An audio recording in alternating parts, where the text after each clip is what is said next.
দুরুদ সালাম বর্ষিত হোক আকা ইনামদার তাজদার মদিনা জনাবে মুহাম্মদুর রাসূলুল্লাহ সাল্লাল্লাহু আলাইহি ওয়াসাল্লাম, জিনার উপর 50 ওয়াক্ত নামাজ আল্লাহ দিয়েছিল। কয় ওয়াক্ত? তিনি তার উম্মতের সহজের জন্য, উম্মত যেন নামাজ কাজা না করে, নামাজ মিস না দেয়, সেই জন্য 50 ওয়াক্ত নামাজকে আল্লাহর কাছে বারবার গিয়ে কয় ওয়াক্ত পর্যন্ত এনেছেন? 5 ওয়াক্ত পর্যন্ত। তিনি 50 ওয়াক্ত নামাজকে 5 ওয়াক্ত পর্যন্ত এনেছেন যেন উম্মত নামাজ বাদ না দেয়।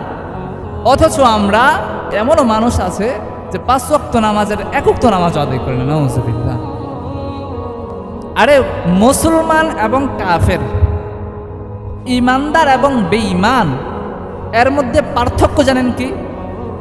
বলেন তো পার্থক্য কি? আরে হিন্দুরাও তো বলে আল্লাহ আছে, বলে না? কাফেররাও তো বলে সৃষ্টিকর্তা একজন আছে, কিন্তু তাদেরকে মুসলমান হিসেবে গণনা করা হয় না কেন? কারণ তারা সালাত আদায় করে না।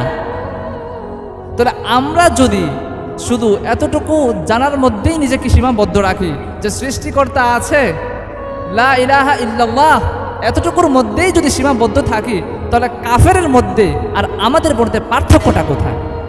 তারাও তো জানে, তারাও তো মানে সৃষ্টিকর্তা একজন আছে। তাহলে শুধু জানার মধ্যে তাদের এবং আমাদের কোনো পার্থক্য আছে?